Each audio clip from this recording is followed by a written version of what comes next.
GOAT, the greatest of all time, a status that only the elite amongst the elite reach. Here you'll find names like Tom Brady and Michael Jordan. But in the world of combat sports, there is only one name, and that name is Jon Jones.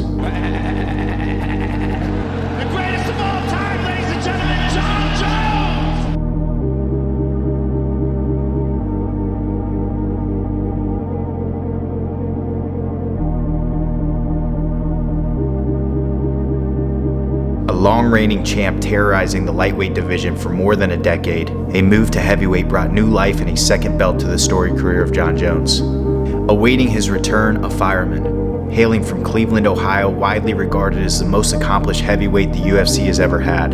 In walks Stipe Miocic.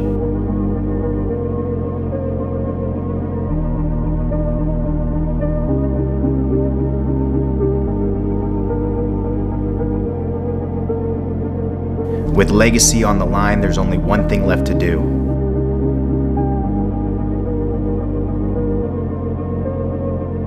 Boy, do we have a weekend of fights. We start off with Mike Tyson, Jake Paul. Come Saturday night, we get UFC 309. Jon Jones, Stipe Miocic, Charles Olivera, Michael Chandler, Bo Nickal, Paul Craig. We're going to get to all of those, but we got to start with the GOAT, Jon Jones. And I know I was a little critical of him in the last video talking about ducking Tom, but I do have much respect and a lot of love for Jon Jones. I do consider him the GOAT. But do not count Stipe out. The thing that people are discounting right now is the fact we haven't really seen Jon Jones at heavyweight. To be honest with you, we saw him for 2 minutes against Ciryl Gane, who I'm not sure is that good. At least in the wrestling aspect, there's clearly a hole in his game where you can take advantage of him, and Jon Jones did just that, and very quickly. Stipe's a different animal. He's got 50 minutes in the octagon with DC. Widely regarded as the best wrestler in the UFC at the time, and definitely the best wrestler in the heavyweight division. 50 minutes, 2 takedowns. This guy's no slouch. Jon Jones isn't going to be able to take Stipe down like he did Ciryl Gane and just dominate him. That's not the case here. I think we're going to see a good 3, 4, 5 rounds of fighting between these two guys. I'm actually favoring a decision over anything else. Because if you look back at the career of Jon Jones, he's not really a knockout artist. I mean, in his last 10 fights, he's got 1 KO and 1 submission. 2 KOs, because the DC was a no contest, but he did put DC out. But the rest are decisions. 7 of those last 10 fights were decisions. I think we're going to go the long haul with Stipe Miocic here, and we're really going to see what Jon Jones looks like at heavyweight. One thing that I found pretty interesting is that he's coming in about 10 pounds lighter than he did his last camp at heavyweight against Ciryl Gane. Looks like his weight was 237.5 compared to, let's look it up real quick because I should have the number, but I don't. Came in at 248 against Ciryl Gane. So yeah, about 10 pounds heavier, 10.5 pounds heavier than he came in last fight, and he looks better. I mean, he was a little tubby last time. He looks pretty fit. I can only assume that 237 is probably what his walking around weight was at 205. So I'm sure he's pretty comfortable at this weight. You might see a sharper Jon Jones. You might see him be a little slicker on the feet. But we're still talking about Stipe Miocic. His last 10 fights, 6 of those were KOs. 2 decisions. He did get knocked out twice. And that was once by Daniel Cormier, who he ended up beating twice after that. And the other one was with Francis Ngannou, which is like the lasting memory in your mind of Stipe Miocic is how nasty that knockout of Francis Ngannou was. But Francis Ngannou is the best in the world, and this was in the Apex, a smaller cage. Don't forget, Stipe had previously beat Francis Ngannou. And the way that Francis looked that night, I think he could fight Stipe 10 times out of 10. I think he could fight Jon Jones or possibly Tom Aspinall and beat those guys. I mean, he was looking so fucking good. So I don't want to hold that too much against Stipe because, again, small octagon with Francis Ngannou, that's a fucking problem for anybody. Literal worst case scenario when it comes to Francis Ngannou and the power that he's swinging back at you. There's just nowhere to move, especially those heavyweights. Those are big motherfuckers, brother. So I don't want to hold that against Stipe too much. The fight before that against DC, he looked good.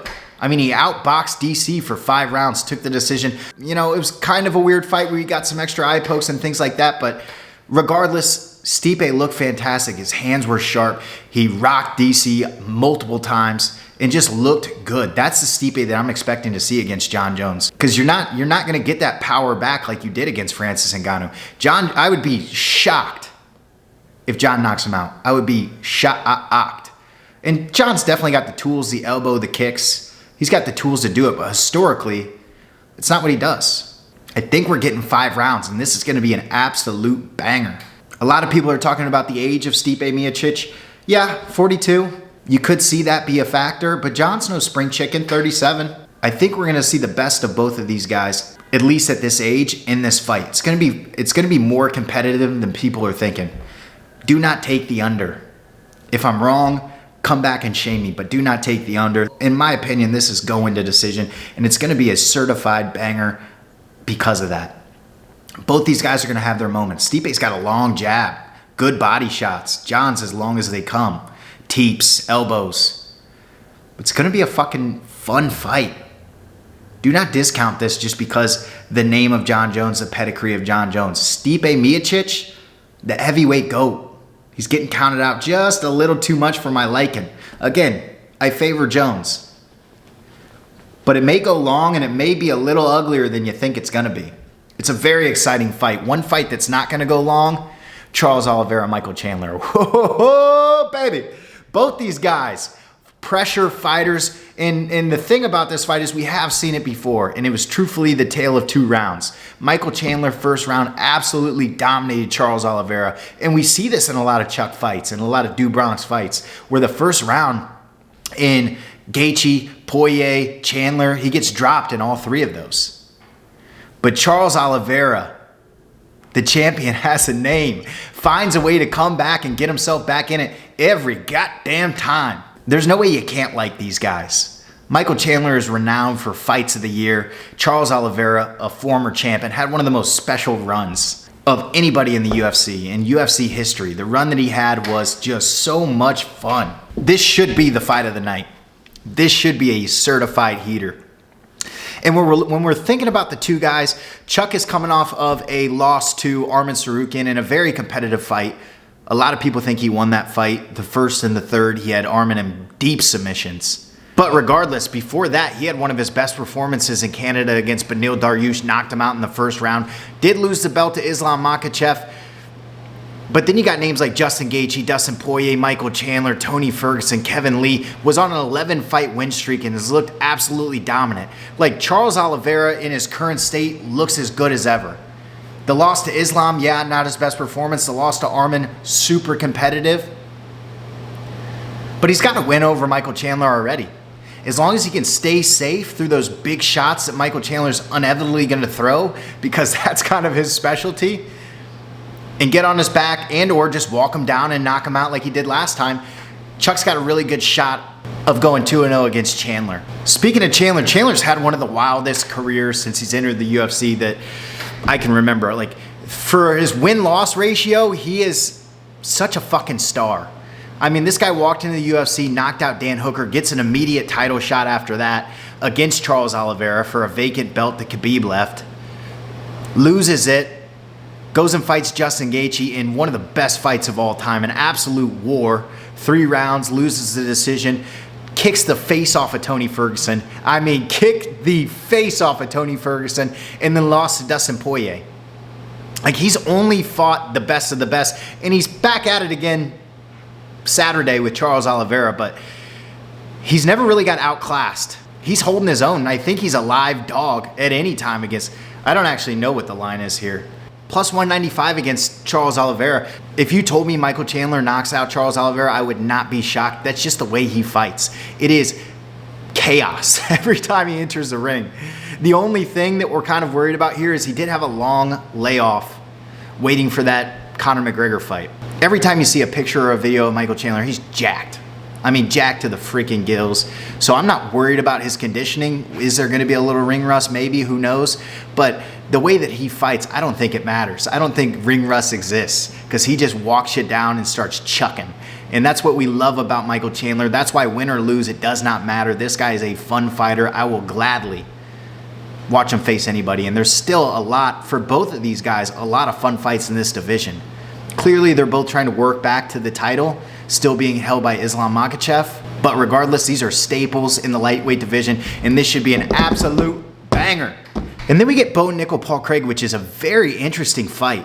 Bo Nickal just 6-0 as a professional, 3 fights in the UFC, finished all 3 of those fights, Jamie Pickett and Cody Brundage by sub, and then Val Woodburn by knockout. Obviously not the highest level of competition, but still great wins, and he really hasn't been hurt or hit or in any sort of danger. But he's facing Paul Craig, who is a veteran of the game and has fought just about everybody. He used to fight up at 205, now he's down at 185, but he's got guys like Magomed Ankalaev. He's got guys like Jamal Hill. He's got wins over both of these guys. He's also been in the cage with Khalil Roundtree, Johnny Walker, Caio Bahayo, and he didn't win all of these, but still, octagon time with that high level of competition, there's something to be said about that. And the wins that he does have, I mean, dude is nasty.